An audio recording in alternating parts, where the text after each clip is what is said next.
Basanagouda Patil ಯತ್ನಾಳ್ಗೆ shock ಎದುರಾಗಿದೆ.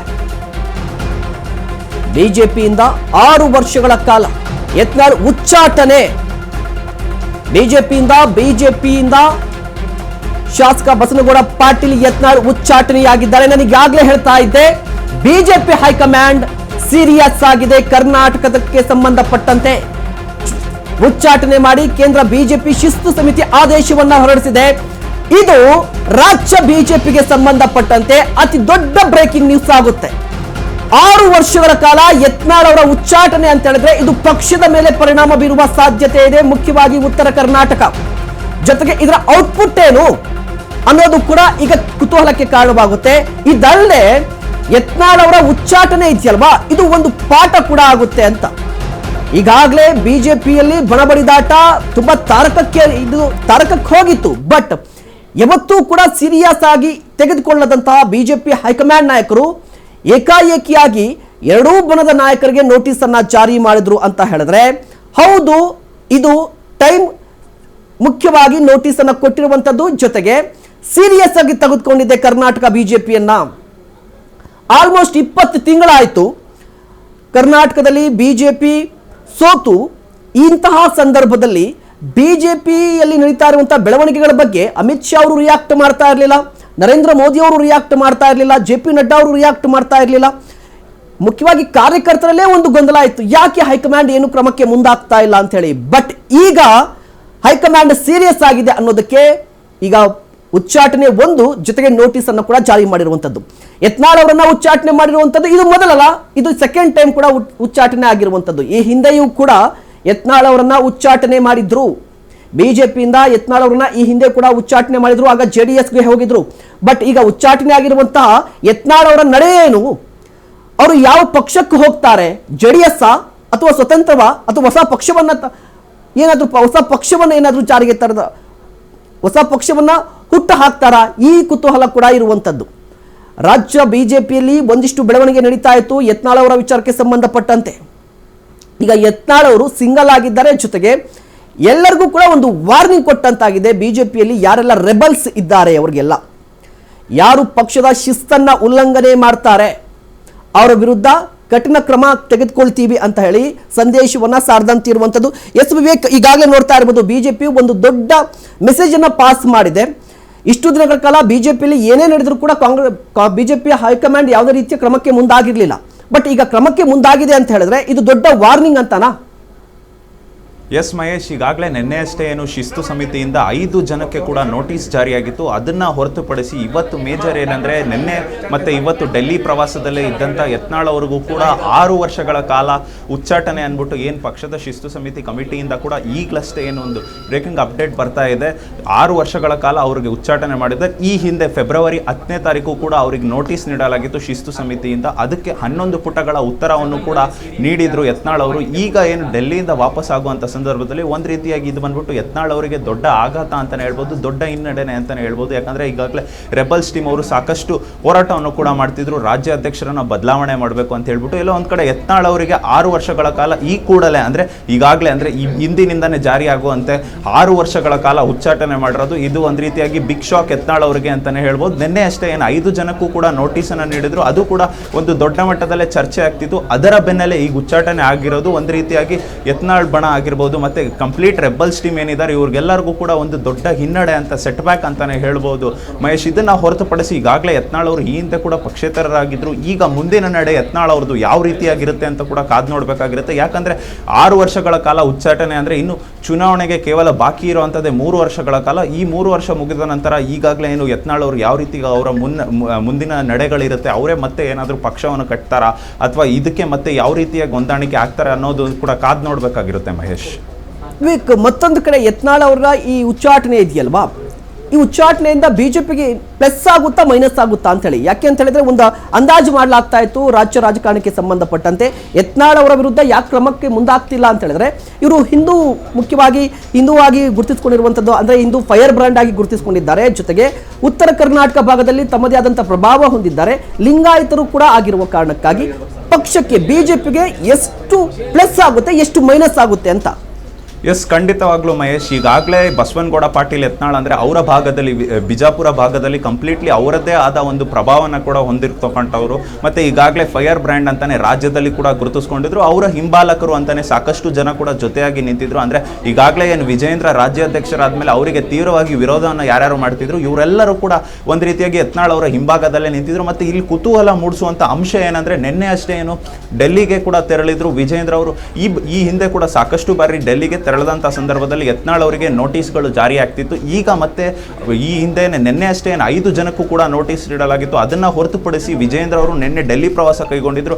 ಅದರ ತದನಂತರದಲ್ಲೇ ಈಗ ಅಷ್ಟೇ ಮೇಜರ್ ಅಂದರೆ ಏನಂದರೆ ವಿಜೇಂದ್ರ ಅವರು ಕೂಡ ಡೆಲ್ಲಿಯಲ್ಲೇ ಇದ್ರು, ಯತ್ನಾಳ್ ಅವರು ಕೂಡ ಡೆಲ್ಲಿಯಲ್ಲೇ ಇದ್ರು. ಈ ಸಂದರ್ಭದಲ್ಲೇ ಒಂದು ರೀತಿಯಾಗಿ ಕೇಂದ್ರ ಶಿಸ್ತು ಸಮಿತಿಯವರು ಯತ್ನಾಳ್ಗೆ ಹುಚ್ಚಾಟನೆ ಮಾಡಿರೋದು ಇದು ಒಂದು ರೀತಿಯಾಗಿ ಬಿಜೆಪಿ ಅವರಿಗೂ ಕೂಡ ಎಲ್ಲ ಒಂದು ಕಡೆ ಸೆಟ್ ಬ್ಯಾಕ್ ಆಗುವ ಸಾಧ್ಯತೆಗಳು ಕೂಡ ಕಂಡು ಬರ್ತಾ ಇದೆ. ಯಾಕಂದ್ರೆ ಯತ್ನಾಳ್ ಅವರದೇ ಆದ ಒಂದು ಕಂಪ್ಲೀಟ್ ಅವರದೇ ಆದ ಒಂದು ವರ್ಚಸ್ಸನ್ನು ಕೂಡ ಹೊಂದಿದ್ರು, ಮತ್ತೆ ಅವರದೇ ಆದ ಕಂಪ್ಲೀಟ್ ಒಂದು ವೋಟ್ ಬ್ಯಾಂಕ್ ಅನ್ನು ಕೂಡ ಹೊಂದಿದ್ರು ಯತ್ನಾಳ್ ಅವರು. ಎಲ್ಲ ಒಂದು ಕಡೆ ಅವರನ್ನ ಈಗ ಉಚ್ಚಾಟನೆ ಮಾಡಿರೋದು 6 ವರ್ಷಗಳ ಕಾಲ. ಈಗಾಗಲೇ ಬಿಜೆಪಿಯಲ್ಲಿ ಸಾಕಷ್ಟು ಭಿನ್ನಮತಗಳು ನಡೀತಾ ಇತ್ತು. ಅಂದ್ರೆ ಬೇರೆ ಬೇರೆ ಬಣಗಳದ್ದು ಜಗಳ ಕೂಡ ಸಾಕಷ್ಟು ನಡೀತಾ ಇತ್ತು. ವಿಜೇಂದ್ರ ಬಣ, ತಟಸ್ಥ ಬಣ, ರೆಬಲ್ಸ್ ಬಣ ಅಂತ ಈ ರೀತಿ ಎಲ್ಲ ಒಂದು ಕಡೆ ಈಗಾಗಲೇ ಯತ್ನಾಳ್ ಅವ್ರಿಗೆ ಉಚ್ಚಾಟನೆ ಮಾಡಿರೋದು.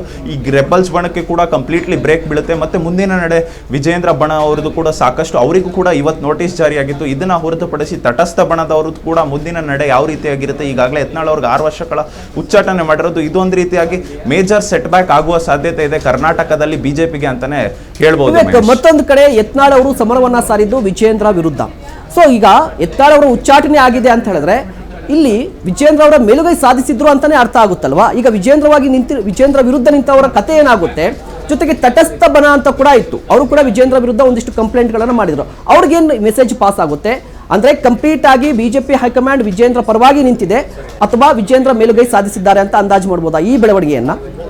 ಎಸ್ ಮಹೇಶ್, ಖಂಡಿತವಾಗ್ಲೂ ಇದರಲ್ಲಿ ವಿಜೇಂದ್ರ ಅವರ ಮೇಲುಗೈ ಆಗಿದೆ ಅಂತಾನೆ ಹೇಳ್ಬೋದು. ಈ ಕೂಡಲೇ ಈಗಾಗಲೇ ಏನು ವಿಜೇಂದ್ರ ಅವರು ರಾಜ್ಯ ಅಧ್ಯಕ್ಷರಾಗಿ 1 ವರ್ಷಗಳ ಕಾಲ ಕೂಡ ಕಳೆದಿತ್ತು. ಈ 1 ವರ್ಷಗಳ ಕಾಲ ಕೂಡ ಎಲ್ಲೋ ಒಂದು ಕಡೆ ಯತ್ನಾಳ್ ಅವರು ತೀವ್ರವಾಗಿ ವಿರೋಧ ವ್ಯಕ್ತಪಡಿಸ್ತಿದ್ರು. ವಿಜೇಂದ್ರ ಅವರು ರಾಜ್ಯ ಅಧ್ಯಕ್ಷರಾಗಿರೋದ್ರಿಂದ ಎಲ್ಲೋ ಒಂದು ಕಡೆ ಇದು ಒಂದು ರೀತಿಯಾಗಿ ರೆಬಲ್ಸ್ ಬಣಕ್ಕೂ ಕೂಡ ನುಂಗಲಾಗರದ ಬಿಸಿ ತುಪ್ಪ ಅಂತಾನೆ ಹೇಳ್ಬೋದು. ಇದು ಬಂದ್ಬಿಟ್ಟು ಎಲ್ಲ ಒಂದು ಕಡೆ ಯತ್ನಾಳ್ ಅವ್ರಿಗೆ ಉಚ್ಚಾಟನೆ ಮಾಡಿರೋದು ಅವರ ಹಿಂಬಾಲಕರಾದಂಥವರು. ಅಂದ್ರೆ ಈಗಾಗಲೇ ಕುಮಾರ್ ಬಂಗಾರಪ್ಪ ಆಗಿರ್ಬೋದು, ಮತ್ತೆ BP ಹರೀಶ್ ಆಗಿರ್ಬೋದು, ಅವ್ರಿಗೂ ಕೂಡ ಶಿಸ್ತು ಸಮಿತಿ ನೋಟಿಸ್ ಬಂದಿದೆ. ಇದನ್ನ ಹೊರತುಪಡಿಸಿ GM ಸಿದ್ದೇಶ್ವರ್ ಅವರಾಗಿರ್ಬೋದು, ಅರವಿಂದ್ ಲಿಂಬಾವಳಿ ಆಗಿರ್ಬೋದು, ಈ ರೀತಿ ಸಾಕಷ್ಟು ನಾಯಕರು ಕೂಡ ರೆಬಲ್ಸ್ ಬಣದಲ್ಲಿ ಗುರುತಿಸ್ಕೊಂಡಿದ್ರು. ಅವರ ಮುಂದಿನ ನಡೆಯೆಲ್ಲ ಏನಿರುತ್ತೆ ಅಂತ ಕೂಡ ಕಾದ್ ನೋಡ್ಬೇಕಾಗಿರುತ್ತೆ. ಇದನ್ನ ಹೊರತುಪಡಿಸಿ ನೀವು ಈಗಾಗಲೇ ಹೇಳ್ದಂಗೆ ಇದರಲ್ಲಿ ವಿಜೇಂದ್ರ ಅವರ ಮೇಲುಗೈ ಕೂಡ ಬಂದಂತಿದೆ. ಈಗಾಗಲೇ ಹಿಂದೆ ಕೂಡ ಸಾಕಷ್ಟು ಬಾರಿ ನಾವು ಚರ್ಚೆ ಕೂಡ ಮಾಡ್ತಿದ್ವಿ. ಇಲ್ಲಿವರೆಗೂ ಕೂಡ ಯತ್ನಾಳ್ ಅವರು ಬಹಿರಂಗ ಹೇಳಿಕೆಗಳು ಮತ್ತು ವಿಜೇಂದ್ರ ವಿರುದ್ಧ ನೇರವಾಗಿ ವಾಗ್ದಾಳಿ ಮಾಡ್ತಕ್ಕಂಥದ್ದು ಎಲ್ಲ ಒಂದ್ ಕಡೆ ಬಿಜೆಪಿ ಪಕ್ಷಕ್ಕೆ ಕರ್ನಾಟಕದಲ್ಲಿ ಡ್ಯಾಮೇಜ್ ಆಗ್ತಿದೆ, ಮುಜುಗರ ಆಗ್ತಿದೆ ಅಂತ ಕೂಡ ವಿಜೇಂದ್ರ ಅವರು ಎಲ್ಲೂ ಒಂದ್ ಕಡೆ ವಿಜೇಂದ್ರ ಅವರು ನೇರವಾಗಿ ಯತ್ನಾಳ್ ಅವರಿಗೆ ವಾಗ್ದಾಳಿ ಮಾಡುವಂತ ಕೆಲಸ ಎಲ್ಲೂ ಕೂಡ ಮಾಡ್ತಿರಲ್ಲ. ಏನೇ ನಡೆದ್ರು ಹೋಗಿ ನೇರವಾಗಿ ಹೈಕಮಾಂಡ್ಗೆ ದೂರನ್ನ ನೀಡ್ತಿದ್ರು. ಈ ಹಿಂದೆ ಕೂಡ ವಿಜೇಂದ್ರ ಅವರಿಗೆ ಆಯ್ಕೆ ಮಾಡ್ತಾ ಇರತಕ್ಕಂಥದ್ದು ಬರೀ ಹೈಕಮಾಂಡ್ ಅವರೇ ನೇರವಾಗಿ ವಿಜೇಂದ್ರ ಅವರಿಗೆ ರಾಜ್ಯಾಧ್ಯಕ್ಷ ಸ್ಥಾನವನ್ನು ಕೂಡ ಕೊಟ್ಟಿದ್ರು. ಎಲ್ಲ ಒಂದ್ ಕಡೆ ಈಗಾಗಲೇ ಏನು ಹೈಕಮಾಂಡ್ ಕೂಡ ಸ್ಟ್ರಾಂಗ್ ಇದೆ ಅನ್ನೋ ಒಂದು ರೀತಿಯಲ್ಲಿ ವರ್ತಿಸ್ಕೊಂಡಿದೆ. ಈಗಾಗಲೇ ವಿಜೇಂದ್ರ ಬಣದವರೆಗೂ ಶಿಸ್ತು ಸಮಿತಿ ಕಮಿಟಿ ನೋಟಿಸ್ ಕೊಟ್ಟಿದ್ದು ಎರಡೂ ತಂಡಕ್ಕೂ ಕೂಡ, ಅಂದ್ರೆ ರೆಬಲ್ಸ್ ಬಣದವರಾಗಿರ್ಬೋದು ಮತ್ತೆ ವಿಜೇಂದ್ರ ಬಣದವರಾಗಿರ್ಬೋದು, ಇವರಿಬ್ರು ಕೂಡ ಒಂದು ಸ್ಟ್ರಾಂಗ್ ಮೆಸೇಜ್ ಪಾಸ್ ಮಾಡೋದಕ್ಕೆ ನೋಟಿಸ್ ಕೊಟ್ಟಿದ್ದಾರೆ ಅಂತ ಇಂದು ಬೆಳಗ್ಗೆವರೆಗೂ ಕೂಡ ನಾವು ಚರ್ಚೆ ಮಾಡ್ತಿದ್ವಿ. ಎಲ್ಲ ಒಂದ್ ಕಡೆ ಇವತ್ತು ಯತ್ನಾಳ್ ಅವರಿಗೆ ಉಚ್ಚಾಟನೆ 6 ವರ್ಷಗಳ ಕಾಲ ಮಾಡಿರೋದು ಇದು ಕಂಪ್ಲೀಟ್ಲಿ ಹೈಕಮಾಂಡ್ ಗಮನಿಸಿದ್ರೆ. ಮತ್ತೊಂದು ಕಡೆ ಈ ರಾಜ್ಯಾಧ್ಯಕ್ಷರ ಬದಲಾವಣೆಗೆ ಸಂಬಂಧಪಟ್ಟಂತೆ ಒಂದಿಷ್ಟು ಚರ್ಚೆ ನಡೀತಾ ಇತ್ತು. ಅಂದ್ರೆ ಈ ಬೆಳವಣಿಗೆಯನ್ನು ನೋಡಿದ್ರೆ ಕ್ಲಿಯರ್ ಕಟ್ ಆಗಿ ಹೇಳ್ತಾ ಇದೆ ಹೈಕಮಾಂಡ್ ರಾಜ್ಯಾಧ್ಯಕ್ಷರ ಬದಲಾವಣೆ ಇಲ್ಲ ಅಂತ ಹೇಳ್ಬಿಟ್ಟು ಆ ಸಂದೇಶವನ್ನು ಕೂಡ ರವಾನೆ ಮಾಡಿದ್ಯಾ ಅಂತ. ಒಂದು ಇದ್ರ ಜೊತೆಗೆ ಯತ್ನಾಳ್ ಅವರ ಪರವಾಗಿ ಅಥವಾ ಅವರ ಬಣದಲ್ಲಿ ಸಾಕಷ್ಟು ನಾಯಕರಿದ್ರು. ಈಗ ರಮೇಶ್ ಜಾರಕಿಹೊಳಿ ಅವರು, ಪ್ರತಾಪ್ ಸಿಂಹ ಇದ್ರು, ಅದೇ ರೀತಿಯಾಗಿ ಈ ಅರವಿಂದ್ ಲಿಂಬಾವಳಿ ಇದ್ರು. ಇವರ ಕತೆ ಏನು ನೆಕ್ಸ್ಟ್ ಅಂತ? ಎಸ್ ಈಗಾಗಲೇ ನಾನು ಹೇಳ್ದಂಗೆ ಇವರ ಮುನ್ನಡೆ ಕತೆ ಏನಾಗುತ್ತೆ ಅಂತ ಕೂಡ ಯಕ್ಷ ಪ್ರಶ್ನೆ ಆಗಿರುತ್ತೆ. ಯಾಕಂದ್ರೆ ಏನು ರೆಬಲ್ಸ್ ಬಣದಲ್ಲಿ ಇದ್ದತಕ್ಕಂಥ ನಾಯಕರು ಎಲ್ಲರೂ ಕೂಡ ಒಂದು ರೀತಿಯಾಗಿ ಯತ್ನಾಳ್ ಅವರ ಹಿಂಬಾಲಕರಾಗಿದ್ರು. ಮತ್ತೆ ಅದನ್ನ ಹೊರತುಪಡಿಸಿದ್ರೆ ರಮೇಶ್ ಜಾರಕಿಹೊಳಿಯ ಹಿಂಬಾಲಕರಾಗಿದ್ರು. ಎಲ್ಲ ಒಂದ್ ಕಡೆ ಇವರೆಲ್ಲರೂ ಕೂಡ ಸಮರ ಸಾರ್ತಿದ್ದು ಮತ್ತೆ ಇವರ ಅಸಮಾಧಾನ ಕೂಡ ಹೊರಗಾಗ್ತಿದ್ದು. ಒಂದೇ ಒಂದು ಮೇಜರ್ ಥಿಂಗ್ ಅಂದ್ರೆ ವಿಜೇಂದ್ರ ಅವರು ರಾಜ್ಯಾಧ್ಯಕ್ಷರಾಗಿರಬಾರ್ದು, ಅವರನ್ನ ಕೆಳಗಿಳಿಸಬೇಕು. ಈ ಕೂಡಲೇ ನಮ್ಮ ಬಣದವರಿಗೆ ಯಾರಿಗಾದ್ರೂ ರಾಜ್ಯಾಧ್ಯಕ್ಷರು ಮಾಡಬೇಕು ಅಂದ್ಬಿಟ್ಟು ಈ ನಿಟ್ಟಿನಲ್ಲಿ ಅವರ ಹೋರಾಟ ಇತ್ತು. ಎಲ್ಲ ಒಂದ್ ಕಡೆ ಯತ್ನಾಳ್ ಅವರು ಈ ಪ್ರಮುಖ ಹೋರಾಟದಲ್ಲಿ ಕೂಡ ಕಾಣಿಸ್ಕೊಂತಿದ್ರು. ಮತ್ತೆ ಇಂದು ಬೆಳಗ್ಗೆ ಅಷ್ಟೇ ಕೂಡ ಡೆಲ್ಲಿಯಲ್ಲಿ ಮಾತನಾಡಿದಂಥ ಸಂದರ್ಭದಲ್ಲಿ ಯತ್ನಾಳ್ ಅವರು ಕೂಡ ಹೇಳಿದಂಥದ್ದು ಏನಂದ್ರೆ, ಶಿಸ್ತು ಸಮಿತಿ ನೋಟಿಸ್ ಬರೀ ಯತ್ನಾಳ್ಗೆ ಜಾರಿ ಆಗುತ್ತಾ, ಬೇರೆಯವ್ರಿಗೆ ಜಾರಿ ಆಗುತ್ತಾ, ವಿಜೇಂದ್ರಗೆ ಯಾಕೆ ಶಿಸ್ತು ಸಮಿತಿ ನೋಟಿಸ್ ಕೊಡೋದಿಲ್ಲ ಅಂದ್ಬಿಟ್ಟು ಎಲ್ಲ ಒಂದ್ ಕಡೆ ಕಿಡಿಕಾರಿದ್ರು. ಅದನ್ನ ಆ ತಕ್ಷಣವೇ ಎಲ್ಲ ಒಂದ್ ಕಡೆ ಹೈಕಮಾಂಡ್ ಕೂಡ ಆ ಸ್ಟ್ರಾಂಗ್ ಮೆಸೇಜ್ ಅವ್ರು ಹೇಳಿಕೆ ನೀಡಿದಂಥದ್ದು ಏನಿದೆ ಅದನ್ನ ಕೂಡ ಗಮನಿಸಿದಂತೆ ಇದೆ. ಆ ನಿಟ್ಟಿನಲ್ಲಿ ಇವತ್ತು ತಕ್ಷಣವೇ ಅಂದ್ರೆ 6 ವರ್ಷಗಳ ಕಾಲ ಅವ್ರಿಗೆ ಸಸ್ಪೆಂಡ್ ಮಾಡಿರತಕ್ಕಂಥದ್ದು ಎಲ್ಲ ಒಂದು ಕಡೆ ರೆಬಲ್ಸ್ ಬಣಕ್ಕೂ ದೊಡ್ಡ ಸೆಟ್ ಬ್ಯಾಕ್ ಆಗುವ ಸಾಧ್ಯತೆ ಇದೆ. ಮತ್ತೆ ರಾಜ್ಯದಲ್ಲಿ ಮುಂಬರುವ ಬಿಜೆಪಿ ಚುನಾವಣೆ ಮತ್ತೆ ರಾಜ್ಯದಲ್ಲಿ ನಡೀತಕ್ಕಂಥ ಚುನಾವಣೆ ಆಗಿರ್ಬೋದು, ಇದಕ್ಕೂ ಕೂಡ ಬಿಜೆಪಿ ಅವರಿಗೆ ದೊಡ್ಡ ಸೆಟ್ ಬ್ಯಾಕ್ ಆಗುವ ಸಾಧ್ಯತೆಗಳು ಕೂಡ ಇಲ್ಲಿ ಕಂಡು ಬರ್ತಾ ಇದೆ. ಮಹೇಶ್, ಎಸ್ಬೇಕು ನೀವು ಹಾಗೆ ಸಂಪರ್ಕದಲ್ಲಿ ಮತ್ತಷ್ಟು ಮಾಹಿತಿಯನ್ನ ಪಡೆದುಕೊಳ್ತಾ ಹೋಗ್ತೀನಿ. ಮತ್ತೊಂದು ಕಡೆ ಬಿಜೆಪಿಯಿಂದ ಬಸನಗೌಡ ಪಾಟೀಲ್ ಯತ್ನಾಳ್ ಉಚ್ಚಾಟನೆ ಆಗಿದ್ದಾರೆ. ಅತಿ ದೊಡ್ಡ ಶಾಕ್ ಇದು, ಯಾರು ಕೂಡ ನಿರೀಕ್ಷೆ ಮಾಡಿರಲಿಲ್ಲ. ಪಕ್ಷ ವಿರೋಧಿ ಚಟುವಟಿಕೆ ಹಿನ್ನೆಲೆಯಲ್ಲಿ ಉಚ್ಚಾಟನೆ ಅನ್ನೋದನ್ನ ಸ್ಪಷ್ಟವಾಗಿ ತಿಳಿಸಿದ್ದಾರೆ. ರಾಜ್ಯ ನಾಯಕತ್ವದ ವಿರುದ್ಧ ಪದೇ ಪದೇ ಯತ್ನಾಳ್ ಅವರು ಮಾತಾಡ್ತಾ ಇದ್ರು, ಟೀಕೆ ಮಾಡ್ತಾ ಇದ್ರು. ಪದೇ ಪದೇ ಪಕ್ಷದ ನಾಯಕರ ವಿರುದ್ಧವೇ ಮಾತನಾಡ್ತಾ ಇದ್ರು. ರಾಜ್ಯಾಧ್ಯಕ್ಷರನ್ನ ಬದಲಾವಣೆ ಮಾಡಿ ಅಂತ ಹೇಳ್ತಾ ಇದ್ರು. ಫೆಬ್ರವರಿ 10ರಂದು ಯತ್ನಾಳ್ಗೆ ನೋಟಿಸ್ ಅನ್ನ ಕೊಟ್ಟಿತ್ತು ಶಿಸ್ತು ಸಮಿತಿ. 72 ಗಂಟೆಯಲ್ಲಿ ಉತ್ತರಿಸುವಂತೆ ನೋಟಿಸ್ ಅನ್ನ ನೀಡಲಾಗಿತ್ತು. ಬಟ್ ನೋಟಿಸ್ಗೆ ಯತ್ನಾಳ್ ಅವರು ಉತ್ತರವನ್ನ ಕೂಡ ಕೊಟ್ಟಿದ್ರು ಅಂತ 2 ಬಾರಿ ನೋಟಿಸ್ ಅನ್ನ ಕೊಟ್ಟಿದ್ದು. 2ನೇ ನೋಟಿಸ್ ಅನ್ನ ಕೊಟ್ಟಂತಹ ಸಂದರ್ಭದಲ್ಲಿ 72 ಗಂಟೆಯಲ್ಲಿ ಆನ್ಸರ್ ಮಾಡಿ ಅಂತ ಹೇಳಿ. ಬಟ್ ಈಗ ನೋಟಿಸ್ಗೆ ಉತ್ತರವನ್ನ ಕೊಟ್ಟಿದ್ರೂ ಕೂಡ ಉಚ್ಚಾಟನೆ ಆಗಿದೆ ಅಂತ ಹೇಳಿದ್ರೆ ಟಾಲರೆನ್ಸ್ ಮಾಡೋದಿಲ್ಲ, ಯಾರನ್ನು ಕೂಡ ನಾವು ಸಹಿಸೋದಿಲ್ಲ ಅನ್ನೋದನ್ನ ಸ್ಪಷ್ಟವಾಗಿ ಹೇಳಿರುವಂತದ್ದು. ಇದು ಬಿಜೆಪಿಯ ನಾಯಕರು ಕೂಡ ನಿರೀಕ್ಷೆ ಮಾಡಿದ್ರು ಅಂತ ಅನಿಸ್ತಾ ಇದೆ. ಒಂದು ಕಡೆ ಬಿಜೆಪಿಯ ಕಾರ್ಯಕರ್ತರಲ್ಲೇ ಒಂದು ಗೊಂದಲ ಆಯಿತು, ಯತ್ನಾಳ್ ಅವರನ್ನ ಯಾಕೆ ಉಚ್ಚಾಟನೆ ಮಾಡ್ತಾ ಇಲ್ಲ ಅಥವಾ ಯಾಕೆ ಅವ್ರ ವಿರುದ್ಧ ಕ್ರಮಕ್ಕೆ ಮುಂದಾಗ್ತಾ ಇಲ್ಲ ಅಂತ ಹೇಳಿ. ನಿಮಗೆ ನಾರ್ತ್ ಕರ್ನಾಟಕ, ಸೌತ್ ಕರ್ನಾಟಕ ಅಂತ ತೆಗೆದುಕೊಂಡಂತಹ ಸಂದರ್ಭದಲ್ಲಿ ನಾರ್ತ್ ಅಲ್ಲಿ ಬಸನಗೌಡ ಪಾಟೀಲ್ ಯತ್ನಾಳ್ ಅವರಿಗೆ ಒಂದು ರೀತಿಯಾಗಿ ಬೆಂಬಲ ವ್ಯಕ್ತವಾಗ್ತಾ ಇದೆ. ಸಿಡಿ ವಿಚಾರವನ್ನು ಪ್ರಸ್ತಾಪ ಮಾಡಿದ್ರು ಯತ್ನಾಳ್ ಅವರು. ಇದೇ ವಿಚಾರ ಯತ್ನಾಳ್ ಉಚ್ಚಾಟನೆಗೆ ಕಾರಣವಾಯ್ತಾ ಗೊತ್ತಿಲ್ಲ. ಸಿಡಿ ವಿಚಾರ, ಪೆನ್ ಡ್ರೈವ್ ವಿಚಾರ ಬಿಜೆಪಿಯಲ್ಲೂ ಕೂಡ ಇದೆ ಅನ್ನುವ ಮಾತನಾಡಿದ್ರು. ದೆಹಲಿಯಲ್ಲಿ ಇದ್ದಾಗಲೇ ಯತ್ನಾಳ್ಗೆ ಶಾಕ್ ಅನ್ನ ಕೊಟ್ಟಿದೆ ಹೈಕಮಾಂಡ್. ಸದ್ಯ ಯತ್ನಾಳ್ಗೆ ನೋಟಿಸ್ ನೀಡಿರುವಂತ ಶಿಸ್ತು ಸಮಿತಿ ನೋಟಿಸ್ ಅನ್ನ ಕೂಡ ಕೊಟ್ಟಿರುವಂತದ್ದು. ಬಟ್ ಈಗ ಅವರ ಬೆಂಬಲಿಗರ ಕತೆ ಏನು? ಅವರು ಕೂಡ ಉಚ್ಚಾಟನೆಯ ಶಾಕ್ ಇದೆಯಾ ಅಥವಾ ವಾರ್ನ್ ಮಾಡ್ತಾರಾ? ಈ ಕುತೂಹಲ ಇದೆ. ಯತ್ನಾಳ್ ಅವರನ್ನ ಈವರೆಗೂ ಯಾಕೆ ಉಚ್ಚಾಟನೆ ಮಾಡಿಲ್ಲ ಅಂತ ಹೇಳಿದ್ರೆ ಅದಕ್ಕೊಂದಿಷ್ಟು ಕಾರಣಗಳಿತ್ತು. ಮುಖ್ಯವಾಗಿ ಯತ್ನಾಳ್ ಅವರ ಹಿಂದೆ ಸಂಘ ಪರಿವಾರ ಇತ್ತು. ಜೊತೆಗೆ ಬಿಜೆಪಿಯ ದೊಡ್ಡ ಲೀಡರ್ಸ್ ಅಂದ್ರೆ ಸೀನಿಯರ್ ಲೀಡರ್ಗಳು ಕೂಡ ಯತ್ನಾಳ್ ಅವರ ಹಿಂದೆ ಇದ್ರು. ಇದಲ್ಲದೆ ಹಿಂದೂ ಫೈರ್ ಬ್ರ್ಯಾಂಡ್ ಅಂತ ಬಿಜೆಪಿಯ ಹಿಂದುತ್ವವನ್ನ ಪ್ರತಿಪಾದಿಸುವಂತಹ ನಾಯಕರ ಪೈಕಿ ಕರ್ನಾಟಕದಲ್ಲಿ ಮುಂಚೂಣಿಯಲ್ಲಿ ಗುರುತಿಸಿಕೊಂಡಿರುವಂತಹ ನಾಯಕ ಬಸನಗೌಡ ಪಾಟೀಲ್ ಯತ್ನಾಳ್ ಅವರು. ಇದಲ್ಲದೆ ನಿಮಗೆ ನಾರ್ತ್ ಸೈಡ್ ಲಿಂಗಾಯತ ಸಮುದಾಯ ಬರುತ್ತೆ. ವಿಜಯಪುರ, ಬೀದರ್, ರಾಯಚೂರು ಈ ಭಾಗದಲ್ಲಿ ಕಂಪ್ಲೀಟ್ ಆಗಿ ಲಿಂಗಾಯತ ಸಮುದಾಯ ಬರುತ್ತೆ. ಈಗಾಗಲೇ ಯಡಿಯೂರಪ್ಪನವರನ್ನ ಮೂಲೆ ಗುಂಪು ಮಾಡಿ ಅಂದ್ರೆ 2023ರ ವಿಧಾನಸಭಾ ಚುನಾವಣೆಯ ಸಂದರ್ಭದಲ್ಲಿ ಯಡಿಯೂರಪ್ಪನವರನ್ನ ಮೂಲೆ ಗುಂಪು ಮಾಡಿ ಕಾರಣಕ್ಕಾಗಿ ಪಕ್ಷ ಯಾವ ರೀತಿಯ ಪರಿಸ್ಥಿತಿಯಲ್ಲಿದೆ ಅನ್ನೋದು ಹೈಕಮಾಂಡ್ ಗೊತ್ತಿದೆ.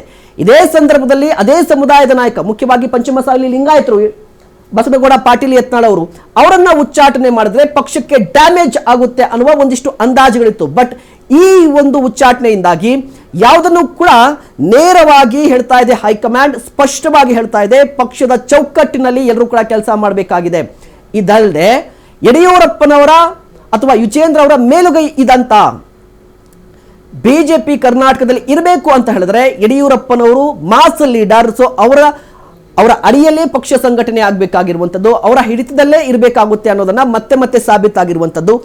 ಆದ್ರೆ ಈಗ ವಿಜೇಂದ್ರ ಗೆಲುವು ಅಂತ ಇದನ್ನ ಅಂದಾಜು ಮಾಡಿದರೆ ವಿಜೇಂದ್ರ ವಿರುದ್ಧ ನಿಂತವರು, ಯಡಿಯೂರಪ್ಪನವರ ವಿರುದ್ಧ ನಿಂತವರು, ಯಡಿಯೂರಪ್ಪನವರ ವಿರುದ್ಧ ಕುಟುಂಬ ರಾಜಕಾರಣದ ಆರೋಪವನ್ನ ಮಾಡಿದಂಥವರು ಕಾಂಗ್ರೆಸ್ಗಿಂತ ಬಿಜೆಪಿಯಲ್ಲಿ ಜಾಸ್ತಿ ಇದ್ದಾರೆ. ಬಿಜೆಪಿಯಲ್ಲೇ ಯಡಿಯೂರಪ್ಪನವರ ವಿರುದ್ಧ ಮಾತನಾಡಿದ್ದ ಅನೇಕ ನಾಯಕರಿದ್ದಾರೆ. ಅವರು ಈಗಲೂ ಕೂಡ ಪಕ್ಷದಲ್ಲಿದ್ದಾರೆ. ಅವರ ಕತೆ ಏನು? ಅವರು ಸೈಲೆಂಟ್ ಆಗ್ತಾರಾ? ಈ ಕುತೂಹಲ ಕೂಡ ಇರುವಂತದ್ದು. ಹೈಕಮಾಂಡ್ನ ಈ ಒಂದು ನಡೆ ಈಗ ಸಾಕಷ್ಟು ಕುತೂಹಲಕ್ಕೆ ಕಾರಣವಾಗ್ತಾ ಇದೆ. ಸಿಡಿ ವಿಚಾರ, ಯತ್ನಾಳ್ ಅವರು ಈ ಹಿಂದೆ ಒಂದು ಆರೋಪವನ್ನ ಮಾಡಿದ್ರು, ನಮ್ಮಲ್ಲೂ ಕೂಡ ಸಿಡಿ ಫ್ಯಾಕ್ಟರಿಗಳಿವೆ ಈ ಆರೋಪವನ್ನ ಮಾಡಿದ್ರು. ಸಿಎಂ ಕುರ್ಚಿ ಸೇಲ್ಗಿದೆ, ಈ ಹಿಂದೆ ಬೊಮ್ಮಾಯಿ ಅವರು ಸಿಎಂ ಆದಂತಹ ಸಂದರ್ಭದಲ್ಲಿ ಆರೋಪವನ್ನ ಮಾಡಿದ್ರು. 2,000 ಕೋಟಿ ಆರೋಪ ಏನಾಗಿತ್ತು? ಯತ್ನಾಳ್ ಅವರು ಪದೇ ಪದೇ ಯತ್ನಾಳ್ ಅವರು ಬಿಜೆಪಿ, ಮುಖ್ಯವಾಗಿ ರಾಜ್ಯ ಬಿಜೆಪಿಯ ನಾಯಕರ ವಿರುದ್ಧ ಪದೇ ಹೇಳಿಕೆಗಳನ್ನ ಕೊಡ್ತಾ ಇದ್ರು. ಒಂದು ಯಡಿಯೂರಪ್ಪನವರ ವಿರುದ್ಧ ಭ್ರಷ್ಟಾಚಾರದ ಆರೋಪ, ಕೋವಿಡ್ ಸಂದರ್ಭದಲ್ಲಿ ಆಗಿರುವಂತಹ ಭ್ರಷ್ಟಾಚಾರದ ಆರೋಪ. ಇದಲ್ಲದೆ ಈ ಅಧಿಕಾರವನ್ನು ದುರುಪಯೋಗ ಪಡಿಸ್ಕೊತಾರೆ, ಕುಟುಂಬ ರಾಜಕಾರಣ ಅಂತ ಆರೋಪ ಮಾಡ್ತಾ ಇದ್ರು. ಬೊಮ್ಮಾಯಿ ಅವರು ಸಿಎಂ ಆದಂತಹ ಸಂದರ್ಭದಲ್ಲೂ ಕೂಡ 2,000 ಕೋಟಿ ರೀತಿಯಲ್ಲಿ ಮಾತನಾಡಿದ್ರು, ಕಾಸಿನ ಬಗ್ಗೆ ಮಾತನಾಡಿದ್ರು.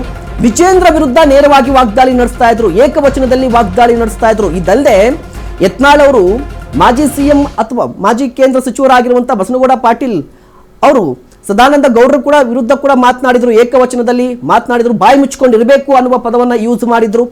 ಸೊ ಯತ್ನಾಳ್ ಅವರು ಪದೇ ಪದೇ ಎಡವಟ್ಟುಗಳನ್ನು ಮಾಡಿಕೊಂಡೇ ಬರ್ತಾ ಇದ್ರು. ಆರಂಭದಲ್ಲಿ 2023 ರಾಜ್ಯ ವಿಧಾನಸಭಾ ಚುನಾವಣೆ ಬಿಜೆಪಿಯ ಸೋಲಾಗುತ್ತೆ. ಅದಾದ ಬಳಿಕ ಒಟ್ಟಾಗಿರ್ಬೇಕಿತ್ತು. ಬಟ್ ಯತ್ನಾಳ್ ಅವರು ಮಾಡಿದ್ದೇನು, ರಾಜ್ಯಾಧ್ಯಕ್ಷ ಸ್ಥಾನಕ್ಕೆ ಒಂದಿಷ್ಟು ಪೈಪೋಟಿಯನ್ನು ನಡೆಸ್ತಾರೆ, ವಿರೋಧ ಪಕ್ಷದ ನಾಯಕನ ಸ್ಥಾನಕ್ಕೆ ಒಂದಿಷ್ಟು ಪೈಪೋಟಿಯನ್ನು ನಡೆಸ್ತಾರೆ. ಆದರೆ ಅವರ ಹೇಳಿಕೆಗಳಿಂದ ಪಕ್ಷಕ್ಕೆ ಡ್ಯಾಮೇಜ್ ಆಗ್ತಾ ಇತ್ತು, ಕಾರ್ಯಕರ್ತರಲ್ಲಿ ಗೊಂದಲ ಉಂಟಾಗ್ತಾ ಇತ್ತು. ಈ ಎಲ್ಲವನ್ನ ಸೂಕ್ಷ್ಮವಾಗಿ ಹೈಕಮಾಂಡ್ ಗಮನಿಸ್ತಾ ಇತ್ತು. ಇದಲ್ಲದೆ ಎಲ್ಲರ ಪ್ರಶ್ನೆ ಇದ್ದದ್ದು, ಯತ್ನಾಳ್ ಅವರು ಇಷ್ಟೊಂದು ಬಹಿರಂಗವಾಗಿ ರಾಜ್ಯಾಧ್ಯಕ್ಷರ ವಿರುದ್ಧ ಮಾತನಾಡ್ತಾ ಇದ್ರೂ ಕೂಡ ಬಿಜೆಪಿ ಹೈಕಮಾಂಡ್ ಯಾಕೆ ಕ್ರಮಕ್ಕೆ ಮುಂದಾಗ್ತಾ ಇರಲಿಲ್ಲ ಅಂತ. ಆದರೆ ಈಗ ಕ್ರಮ ಆಗಿದೆ. ಬಸನಗೌಡ ಪಾಟೀಲ್ ಯತ್ನಾಳ್ ಅವರು ಬರೋಬ್ಬರಿ 6 ವರ್ಷ ಉಚ್ಚಾಟನೆಯಾಗಿದ್ದಾರೆ. ಇದು ಫಸ್ಟ್ ಟೈಮ್ ಅಲ್ಲ, 2ನೇ ಬಾರಿಗೆ. ಈ ಹಿಂದೆಯೂ ಕೂಡ ಬಸನಗೌಡ ಪಾಟೀಲ್ ಯತ್ನಾಳ್ ಅವರು ಉಚ್ಚಾಟನೆ ಆಗಿದ್ರು, ಪಕ್ಷೇತರವಾಗಿ ಸ್ಪರ್ಧೆ ಮಾಡಿ ಗೆದ್ದಿದ್ದು ಉಂಟು, JDSಗೆ ಹೋಗಿದ್ದು ಉಂಟು. ಆದರೆ ಮತ್ತೆ ವಾಪಸ್ ಆದ್ರು. ಇಡೀ ಪ್ರಕರಣವನ್ನು ಗಮನಿಸಿದ್ರೆ ಅಥವಾ ಇಡೀ ಈ ಬೆಳವಣಿಗೆಯನ್ನು ಗಮನಿಸಿದ್ರೆ, ನೆಕ್ಸ್ಟ್ ಲೋಕಲ್ ಬಾಡಿ ಎಲೆಕ್ಷನ್ಸ್ ಇದೆ, ಜಿಲ್ಲಾ ಪಂಚಾಯತ್ ಎಲೆಕ್ಷನ್ಸ್ ಇದೆ, ತಾಲೂಕು ಪಂಚಾಯತ್ ಎಲೆಕ್ಷನ್ಸ್ ಇದೆ. ಈ ಎಲೆಕ್ಷನ್ನಲ್ಲಿ ಯತ್ನಾಳ್ ಅವರ ಉಚ್ಚಾಟನೆ ಯಾವ ಪರಿಣಾಮ ಬೀರುತ್ತೆ? ಈಗ ಕಾಂಗ್ರೆಸ್ ಒಂದು ರೀತಿಯಾಗಿ ನರೇಟಿವಿಟಿಯನ್ನು ಸೆಟ್ ಮಾಡುವ ಸಾಧ್ಯತೆ ಕೂಡ ಇರುವಂಥದ್ದು. ಲೋಕಸಭಾ ಚುನಾವಣೆಯಲ್ಲಿ KS ಈಶ್ವರಪ್ಪ ಪಕ್ಷದಿಂದ ದೂರ ಹೋಗಿದ್ದಾರೆ. ಲೋಕಸಭಾ ಚುನಾವಣೆಯ ನಂತರ ಹಿಂದುಳಿದ ವರ್ಗದ ನಾಯಕರು KS ಈಶ್ವರಪ್ಪ ಹೊರಗಡೆ ಹೋಗಿದ್ದು, ಅದು ಎಷ್ಟರ ಮಟ್ಟಿಗೆ ಪರಿಣಾಮ ಬೀರುತ್ತೋ, ಎಷ್ಟರ ಮಟ್ಟಿಗೆ ಬಿಜೆಪಿಗೆ ಮೈನಸ್ ಆಯಿತು, ಅದು ಬೇರೆ ವಿಚಾರ. ಬಟ್ ನರೇಟಿವಿಟಿಯನ್ನು ಸೆಟ್ ಮಾಡುವಂತಹ ಸಂದರ್ಭದಲ್ಲಿ ಬಿಜೆಪಿಯ ಸೀನಿಯರ್ ಲೀಡರ್ಗಳು ಪದೇ ಪಕ್ಷದಿಂದ ದೂರ ಹೋಗ್ತಿದ್ದಾರೆ ಅನ್ನುವ ನರೇಟಿವಿಟಿ ಸೆಟ್ ಆಗುತ್ತೆ. ಇದಲ್ಲದೆ ಬಿಜೆಪಿಗೆ ವೋಟ್ ಬ್ಯಾಂಕ್ ಏನು? ಬಿಜೆಪಿಯ USB ಇದ್ದದ್ದು ಲಿಂಗಾಯತ ಮತಗಳು. ಅದು ನಾರ್ತ್ ಸೈಡ್ ಅಂತ ಬಂದರೆ ಲಿಂಗಾಯತ ಮತಗಳೇ USB ಇರುವಂಥದ್ದು ಬಿಜೆಪಿಗೆ ವೋಟ್ ಬ್ಯಾಂಕ್. ಬಟ್ ಈಗ ಯಡಿಯೂರಪ್ಪನವರು ಒಂದು ಕಡೆ ಮೂಲೆ ಗುಂಪಾಗಿರುವ ಕಾರಣಕ್ಕಾಗಿ, ಯತ್ನಾಳ್ ಅವರು ಈಗ ಉಚ್ಚಾಟನೆ ಆಗಿರುವ ಕಾರಣಕ್ಕಾಗಿ ಏನು ರೀತಿಯ ಪರಿಣಾಮ ಬೀರುತ್ತೆ? ಈ ಬಗ್ಗೆ ಮತ್ತಷ್ಟು ಮಾಹಿತಿಯನ್ನು ಪಡೆಯೋಣ. ವಿವೇಕ್ ದೂರವಾಣಿ ಸಂಪರ್ಕದಲ್ಲಿರುವಂಥದ್ದು. ವಿವೇಕ್, ನಾವು ಈಗಾಗಲೇ ಮಾತನಾಡ್ತಾ ಇದ್ವಿ, ಈಗ ನೆಕ್ಸ್ಟ್ ಲೋಕಲ್ ಬಾಡಿ ಎಲೆಕ್ಷನ್ಸ್ ಇದೆ, ಜಿಲ್ಲಾ ಪಂಚಾಯತ್ ಎಲೆಕ್ಷನ್ ಇರುವಂಥದ್ದು, ತಾಲೂಕು ಪಂಚಾಯತ್ ಎಲೆಕ್ಷನ್ ಇದೆ. ನಾರ್ತ್ ಸೈಡ್ ಅಂತ ಬಂದರೆ ಯಾವ ಪರಿಣಾಮ ಬೀರ್ಬೋದು ಯತ್ನಾಳ್ ಅವರ ಉಚ್ಚಾಟನೆ? ಎಸ್ ಮಹೇಶ್, ಈಗಾಗಲೇ ಹೇಳ್ದಂಗೆ ಯತ್ನಾಳ್ ಅವರದೇ ಒಂದು ರೀತಿಯಾಗಿ ಪ್ರಬಲ ಅಂದರೆ ಲಿಂಗಾಯತರ ಮತಗಳ ಏನಿದೆ ಕಂಪ್ಲೀಟ್ಲಿ ವಿಜಯಪುರ ಆಗಿರ್ಬೋದು, ಬಿಜಾಪುರ ಅವರ ಭಾಗದಲ್ಲಿ ಒಂದು ನಾರ್ತ್ ಕರ್ನಾಟಕ ಬೆಲ್ಟ್ ಏನಿದೆ ಈ ಭಾಗದಲ್ಲಿ ಅವರದ್ದೇ ಆದ ಒಂದಿಷ್ಟು ಮತಗಳು ಕೂಡ ಇದೆ. ಆ ಮತಗಳು ಕೂಡ ಈಗೇನು ಜಿಲ್ಲಾ ಪಂಚಾಯತ್ ಮತ್ತು ತಾಲೂಕು ಪಂಚಾಯತಿ ಚುನಾವಣೆ ನಡಿಬೇಕಿದೆ ಮುಂದಿನ ದಿನಗಳಲ್ಲಿ, ಇದಕ್ಕೆ ದೊಡ್ಡ ಮಟ್ಟದ ಎಫೆಕ್ಟ್ ಆಗುವ ಸಾಧ್ಯತೆಗಳು ಕೂಡ ಇದೆ. ಯಾಕಂದರೆ ಈ ಹಿಂದೆ ಕೂಡ ಯತ್ನಾಳ್ ಅವರು ಹೊರಗೆ ಹೋಗಿದ್ರು, ಪಕ್ಷೇತರರಾಗಿ ಕೂಡ ಅವರದೇ ವರ್ಚಸ್ನಲ್ಲಿ ಗೆದ್ದಿದ್ರು. ಆ ನಿಟ್ಟಿನಲ್ಲಿ ನೋಡ್ತಾ ಹೋದರೆ ಎಲ್ಲೋ ಒಂದು ಕಡೆ ಯತ್ನಾಳ್ ಅವರು ಇಲ್ಲಿ ಸಪರೇಟ್ ವರ್ಚಸ್ ಇದೆ. ಅಂದ್ರೆ ರಾಜ್ಯದಾದಂತ ಅವರು ಹಿಂದೂ ಫೈರ್ ಬ್ರ್ಯಾಂಡ್ ಅಂತಾನೆ ಗುರುತಿಸ್ಕೊಂಡಂತವರು ಯತ್ನಾಳ್ ಅವರು.